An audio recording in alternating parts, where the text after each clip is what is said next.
Olá pessoal, tudo bem? Sejam bem-vindos a mais um episódio de Café com Teixeira aqui no canal Colégio Êxodos TV.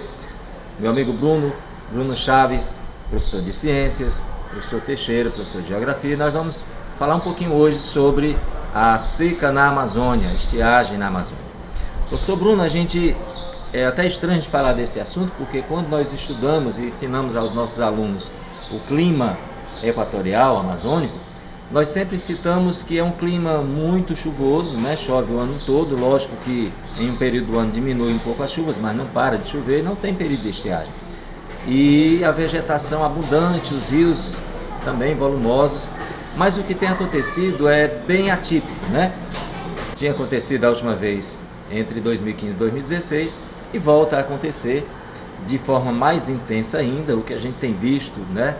É que essa estiagem já se prolonga por várias semanas, apesar de aqui e lá cair algumas chuvas, né? As temperaturas batendo recordes também, queimadas, poluição no ar intensa, né? Mas fale um pouquinho aí, o que você tem visto aí na mídia sobre a situação na Amazônia? A gente tem visto no Brasil, primeiramente bom dia a todos, né? Boa tarde, boa noite, não sabemos que hora o vídeo está sendo visto, mas o que a gente tem visto no Brasil já está acontecendo em outros locais do mundo, né? Também é muito comum a gente ver queimadas na Califórnia, por exemplo, né? Pelos mesmos motivos, só que agora a gente tem fatores antropológicos também, né? O ser humano vai interferindo, principalmente na questão do aquecimento global, e isso vai prejudicando, né? A gente vai tendo um aumento gradativo da temperatura, isso vai influenciando. Às vezes a gente vê nos noticiários, principalmente nossos alunos, vão lá e recebem a notícia que vai aumentar 1 grau na temperatura média do planeta. Mas 1 grau não é nada. Vai reduzir ou vai aumentar 1 centímetro, 2, 3 o nível do mar, mas 3 centímetros não é nada. Mas quando a gente fala nessa escala, né, de planeta, né, 1 grau é muita coisa, 1 centímetro é muita coisa. Os biomas eles sofrem muito com essa fuga do natural para eles, né? Tem uma temperatura adequada, tem uma umidade adequada, e aí de repente quando você foge disso, fauna e flora sofrem bastante, né? Com certeza. E é o que a gente tem visto na Amazônia agora, né? Os cientistas alegam que além das mudanças climáticas, que sempre está envolvida, né, professor Bruno? Ela afeta muita coisa, o clima, chuvas, seca, etc. Nós temos 2 fatores na Amazônia, ou que estão afetando esse período, essa seca na Amazônia. Um deles é velho conhecido nosso, da área de Humanas e Ciências, que é o El Niño, que acontece no Oceano Pacífico quando os ventos estão mais fracos e a parte superficial do Pacífico Leste, ou seja, próxima à costa aqui da América do Sul, fica mais quente, né? E aí isso aí causa naturalmente uma seca, principalmente na região Nordeste, que a gente sabe disso. A gente até diz que quando é época de El Niño, o nosso período chuvoso, comumente chamado aqui de inverno, ele se torna mais fraco, abaixo da média, né? E também afeta um pouco a Amazônia, mais a parte norte da Amazônia. Acontece que esse ano, professor Bruno, um outro evento também tem afetado a região amazônica, mais a parte sul, que é um aquecimento das águas do Atlântico equatorial, um pouco acima da linha do Equador. Então esses 2 fenômenos juntos, eles têm provocado essa estiagem prolongada, a ponto de nós vermos o Rio Negro, né, cara? O Rio Negro que une-se com o Solimões, formando o Amazonas, ele está num nível recorde, um nível baixo que nunca se tinha visto na história, né? E isso tem causado inclusive problemas ambientais com os animais, né? Morte de animais e tudo, né? O que você tem visto aí? Esse aquecimento dos oceanos, né, não é uma coisa nova também. A gente tem visto tem sentido mais o efeito agora, mas tudo isso é fruto de queima de combustíveis fósseis, né? Pois é. Um dos principais gases que aumentam o efeito estufa é o CO2, né, o dióxido de carbono, que é oriundo dessa queima de combustíveis fósseis. Gás metano, que a gente acaba atribuindo ao pum das vacas, né, questão da pecuária.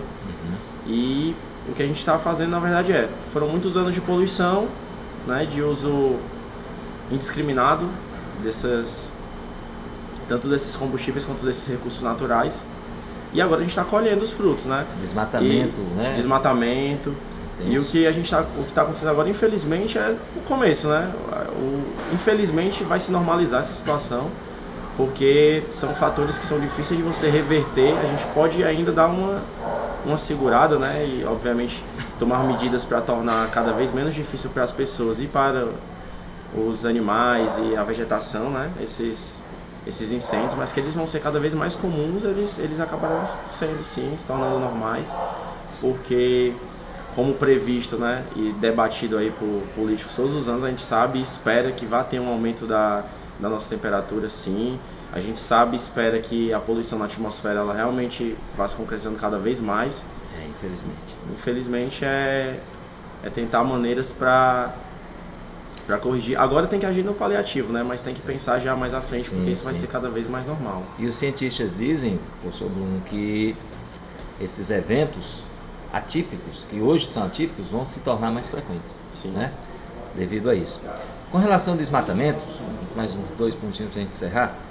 Com relação ao desmatamento, é divulgado aí pelos órgãos oficiais uma taxa de desmatamento anual e tal, e a gente sabe que em cerca de 30%, não é isso, professor Bruno? É assim, o ponto crítico de um bioma, um desmatamento acima de 30% já começa a afetar mais o clima local, não é isso? Sim. E assim, cá entre nós, eu não acredito que a Amazônia esteja longe disso, né? O desmatamento na Amazônia ele tem avançado muito. Eu não confio muito nos números que são divulgados, eu acho que é maior. E a consequência a gente começa a ver, né? Diminuição das chuvas. Isso vai afetar também o eixo centro-sul, né? A história dos rios voadores. Se está faltando para a Amazônia, por que não vai faltar para o centro-sul? Já que parte das chuvas de lá vem exatamente da Amazônia, né? Não é só a Amazônia que sofre com esses problemas, né? Porque indiretamente, ou até diretamente, daqui a algum tempo, outras regiões também vão sofrer com isso, né? Eu me recordo em São Paulo, né, teve uma nuvem de fumaça, né? Há pouco tempo atrás. E imagine agora num incêndio numa escala muito maior. Então todos nós temos que nos preocupar, sim. E não só no Brasil, né? Mas os céus da Amazônia, né? Você falou em fumaça, eu me lembrei. Os céus de Manaus, altamente poluídos, o pessoal sofrendo com a fumaça intensa. E a galera está dizendo aí que Manaus deve se tornar uma das cidades mais quentes até 2050, né? E, infelizmente, é isso que acontece. E uma coisa que me chama a atenção, professor Bruno, é os meios de transporte na Amazônia. Existem muitas comunidades ribeirinhas dentro ali do bioma amazônico. E como lá é muito complicado construir estradas, ferrovias, veja aí a Transnordestina, como é que fica, né?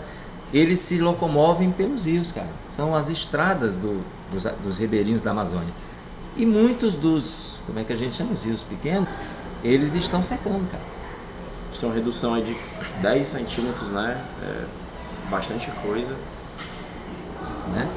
Então esse é um problema sério que nós estamos enfrentando, gente, fruto da nossa teimosia em queimar combustíveis fósseis e dessa nossa ganância pelo poder e de não optar por fontes alternativas que já existem às pampas, à vontade. Tá certo? Mais alguma coisa, professor Bruno? Não, é nos informar e cuidar, né, do planeta e cuidar do local onde a gente vive. É isso? Obrigado, professor. Até mais, gente. Agradeço. Um abraço.